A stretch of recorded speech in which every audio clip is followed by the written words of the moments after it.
श्री स्वामीनारायण गुरुकुल राजकोट संस्थान द्वारा आयोजित श्री स्वामीनारायण गुरुकुल ज्ञानबाग सीबीएसई बोर्ड में आप सब विद्यार्थी मित्रों का हार्दिक स्वागत है। आज हम इन कोरोना काल में योगिक क्रियाओं को योग के माध्यम से देखेंगे और यौगिक जॉगिंग की क्रियाओं को हम विशिष्ट अभ्यास क्रम के माध्यम और प्रायोगिक और प्रैक्टिकल के माध्यम से देखेंगे। तो आइए हम इस यौगिक क्रिया और जॉगिंग क्रियाओं को प्रैक्टिकल योग के माध्यम से देखें। नमस्कार। त्रिकोण आसन के अभ्यास के लिए पहले सीधे खड़े हो जाए। अब दोनों पैरों के बीच 60 से 90 सेंटीमीटर की दूरी बनाएं तथा पैरों को तान कर व सीधा रखें। अब आसन की विधि को देखेंगे। त्रिकोण आसन के अभ्यास के लिए पहले सीधे खड़े हो जाए। अब दोनों पैरों के बीच 60 से 90 सेंटीमीटर की दूरी बनाएं तथा पैरों को तानकर सीधा रखें। फिर गहरी सांस लेते हुए दोनों हाथों को कंधे की सीध में फैला लें। इसके बाद पहले शरीर को कमर से बाईं ओर झुकाते हुए, याद रखिए कमर को बाईं ओर झुकाते हुए दाएं हाथ से बाएं पैर के अंगूठे को छुए और कंधे की सीध में फैले बाईं हाथ की हथेली को देखते हुए कुछ समय तक इसी स्थिति में रहे। फिर सांस अंदर लेकर सामान्य स्थिति में खड़े हो जाए और हाथों को नीचे करके सांस को छोड़ दे। इसी तरह बाएं ओर शरीर को झुकाते हुए बाएं हाथ से दाएं पैर के अंगूठे को छुए और दाएं हाथ की हथेलियों को देखते हुए कुछ समय तक रुके।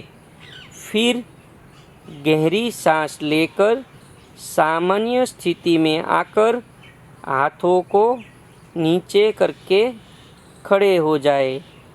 इस तरह से इस आसन को 10 बार करें। आसन की स्थिति में घुटनों को मुड़ने न देना है तथा हाथों को बिल्कुल सीधा रखें।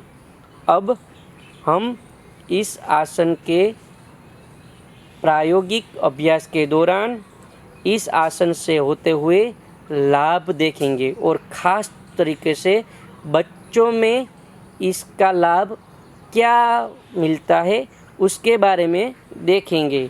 बच्चों को इसके अभ्यास से छाती चौड़ी, कमर पतली तथा शरीर सुडौल एवं सुंदर बनाता है। इससे रीढ़ की हड्डी को मजबूती मिलती है तथा यह शरीर की फालतू चर्बी को घटाकर मोटापे को कम करता है। यह आसन शरीर को स्वस्थ एवं हुष्ट-पुष्ट बनाने में लाभकारी होता है। इस आसन से मौसम परिवर्तन से होने वाली सर्दी, जुकाम, खांसी और कई रोगों से दूर रखता है और बच्चों के लिए यह कमर दर्द के लिए भी अत्यंतिक लाभकारी है।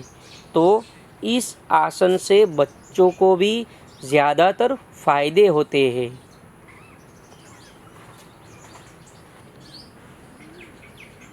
अब हम त्रिकोणासन के बाद अब हम दूसरा एक आसन करने जा रहे हैं। उसका नाम है पाद हस्तासन।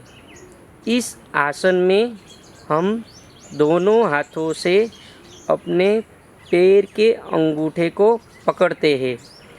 पैर को टखने से भी पकड़े जाते हैं। चूँकि हाथों से पैरों को पकड़कर यह आसन किया जाता है, इसलिए इसे पाद हस्तासन कहा जाता है। यह आसन खड़े होकर किया जाता है। अब हम इस आसन की अभ्यास विधि देखेंगे। यह आसन खड़े होकर किया जाता है। पहले कंधे और रीढ़ की हड्डी को सीधा रखते हुए सावधान की मुद्रा में खड़े हो जाए। फिर दोनों हाथों को धीरे धीरे ऊपर उठाया जाता है।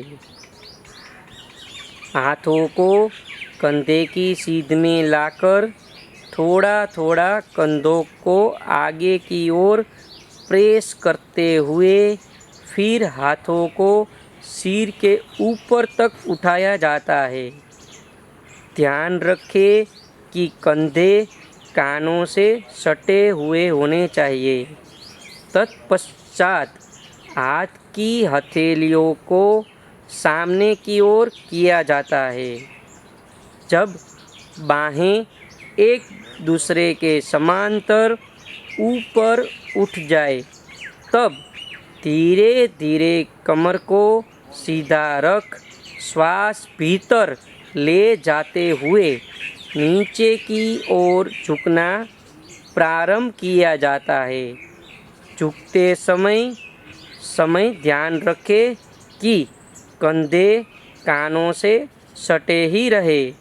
तब घुटने सीधे रखते फिर हाथ की दोनों हथेलियों से एड़ी पंजे मिले दोनों पाँव को टखने के पास कस के पकड़कर माथे को घुटने से स्पर्श करने का प्रयास किया जाता है। इस स्थिति में श्वास लेते रहिए। इस स्थिति को सूर्य नमस्कार की तीसरी स्थिति भी कहा जाता है। सुविधा के अनुसार इस आसन को 30 से 40 सेकंड तक करते रहे।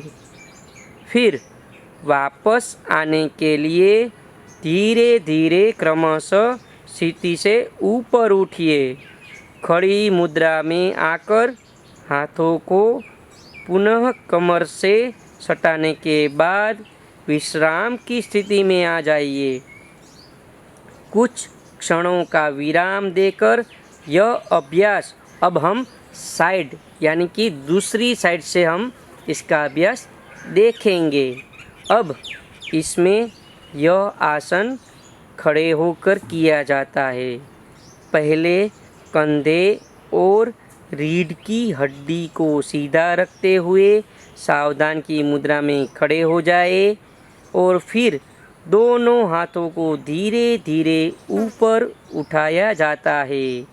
हाथों को कंधे की सीध में लाकर थोड़ा थोड़ा कंधों को आगे की ओर प्रेस करते हुए हाथों को सिर के ऊपर उठाया जाता है। फिर धीरे धीरे श्वास भीतर लेते हुए नीचे की ओर झुकना प्रारंभ किया जाता है। तब घुटने सीधे रखते फिर हाथ की दोनों हथेलियों से एड़ी पंजे मिले दोनों पाँव को टखने के पास कस के पकड़कर माथे को घुटने से स्पर्श करने का प्रयास किया जाता है।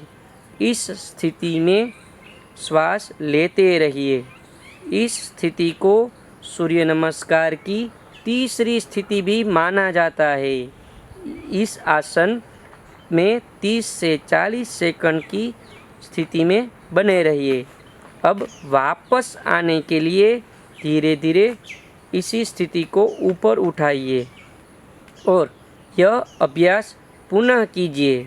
इस तरह से 5 से 7 बार करने पर यह आसन से हमें लाभ मिलता है। अब हमें इसमें योगाभ्यास ये करते हुए हम इसकी पहले सावधानियां देखेंगे कि इसे सावधानी क्या बरतनी पड़ती है। तो रीढ़ की हड्डी में कोई शिकायत हो तथा साथ ही पेट में कोई गंभीर बीमारी हो तो यह आसन बच्चे न करें और बच्चों को इस आसन से लाभ क्या मिलते हैं उसके बारे में अब हम देखेंगे। यह आसन मूत्र प्रणाली और जननेंद्रिय स्रावों के लिए विशेष रूप से अच्छा होता है और बच्चों में कब्ज की शिकायत भी दूर होती है।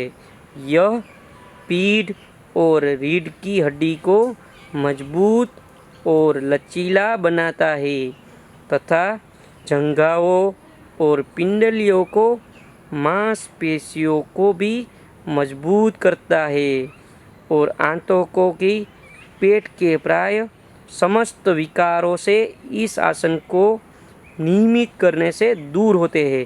यानी कि इस आसन करने से सभी विकार दूर होते हैं और इससे सुषुम्ना नाड़ी का खिंचाव होने से उनका बल बढ़ता है।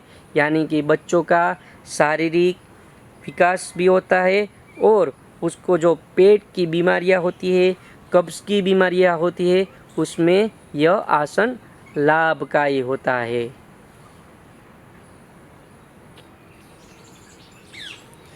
त्रिकोण आसन के अभ्यास के लिए पहले सीधे खड़े हो जाए।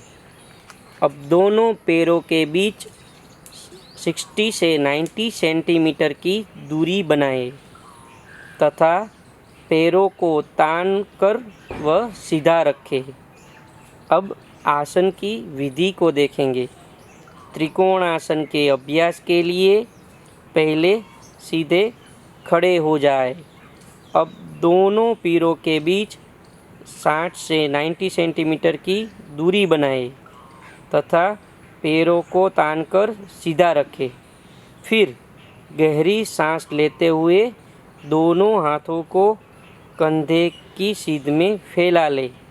इसके बाद पहले शरीर को कमर से बाईं ओर झुकाते हुए, याद रखिए कमर को बाईं ओर झुकाते हुए, दाएं हाथ से बाएं पैर के अंगूठे को छुए और कंधे की सीध में फैले बाईं हाथ की हथेली को देखते हुए कुछ समय तक इसी स्थिति में रहे।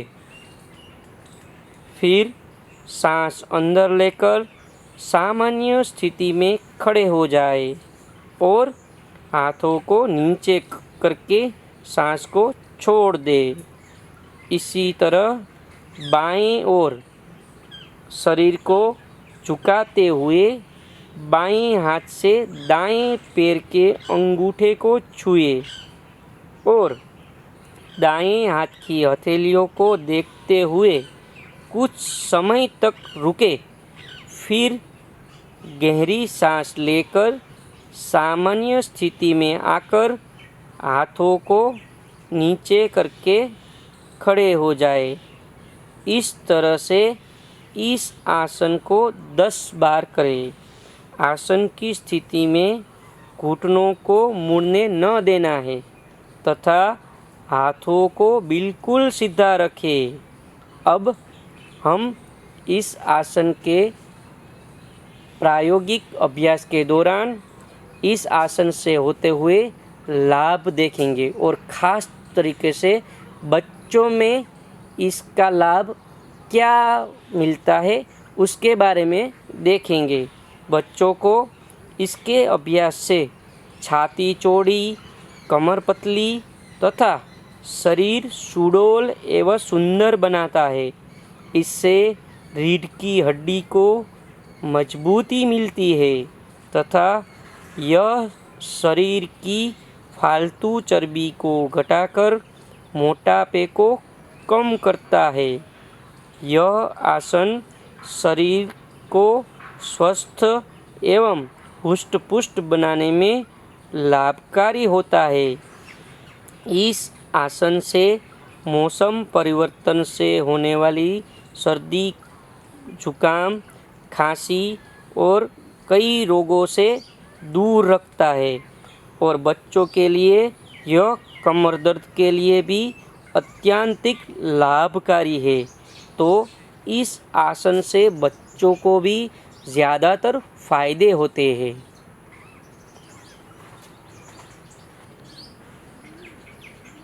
अब हम त्रिकोणासन के बाद अब हम दूसरा एक आसन करने जा रहे हैं। उसका नाम है पाद हस्तासन।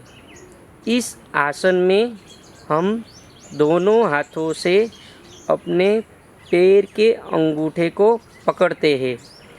पैर को टखने से भी पकड़े जाते हैं। चूँकि हाथों से पैरों को पकड़कर यह आसन किया जाता है, इसलिए इसे पाद हस्तासन कहा जाता है। यह आसन खड़े होकर किया जाता है। अब हम इस आसन की अभ्यास विधि देखेंगे। यह आसन खड़े होकर किया जाता है। पहले कंधे और रीढ़ की हड्डी को सीधा रखते हुए सावधान की मुद्रा में खड़े हो जाए। फिर दोनों हाथों को धीरे धीरे ऊपर उठाया जाता है। हाथों को कंधे की सीध में लाकर थोड़ा थोड़ा कंधों को आगे की ओर प्रेस करते हुए फिर हाथों को सिर के ऊपर तक उठाया जाता है। ध्यान रखें कि कंधे कानों से सटे हुए होने चाहिए। तत्पश्चात हाथ की हथेलियों को सामने की ओर किया जाता है। जब बाहें एक दूसरे के समांतर ऊपर उठ जाए, तब धीरे धीरे कमर को सीधा रख श्वास भीतर ले जाते हुए नीचे की ओर झुकना प्रारंभ किया जाता है।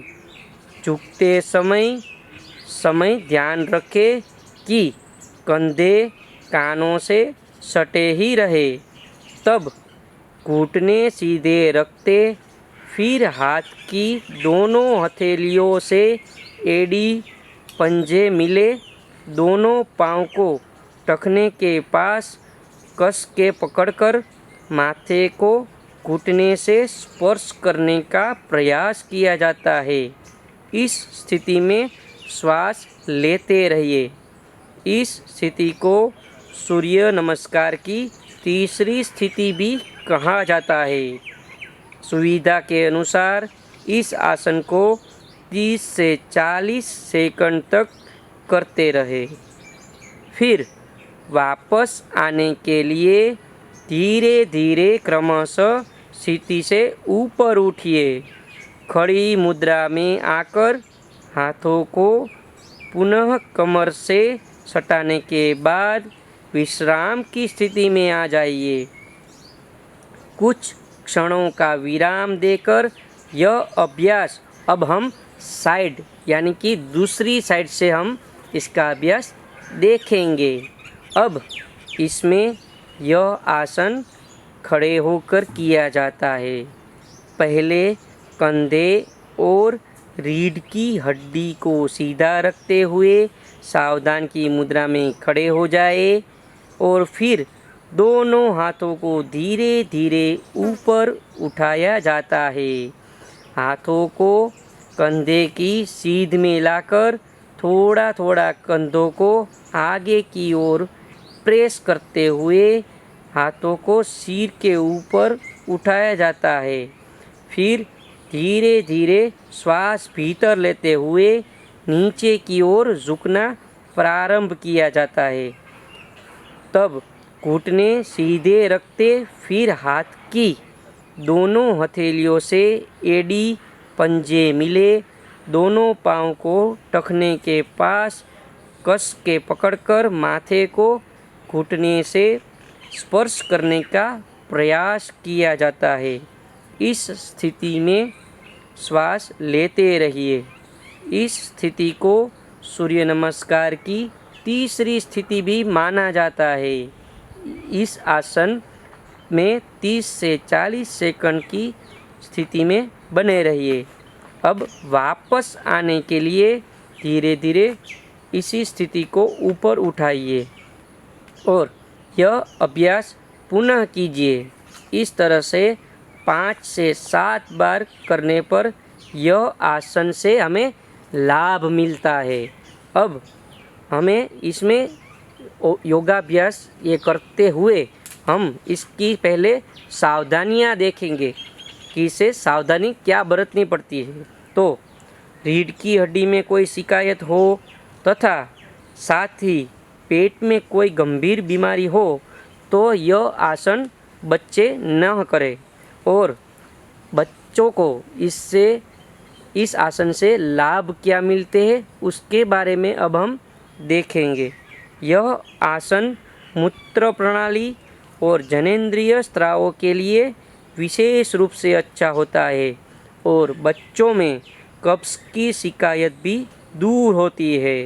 यह पीठ और रीढ़ की हड्डी को मजबूत और लचीला बनाता है तथा जंघाओं और पिंडलियों को मांसपेशियों को भी मजबूत करता है और आंतों की पेट के प्राय समस्त विकारों से इस आसन को नियमित करने से दूर होते हैं। यानी कि इस आसन करने से सभी विकार दूर होते हैं और इससे सुषुम्ना नाड़ी का खिंचाव होने से उनका बल बढ़ता है। यानी कि बच्चों का शारीरिक विकास भी होता है और उसको जो पेट की बीमारियां होती है, कब्ज की बीमारियां होती है, उसमें यह आसन लाभकारी होता है।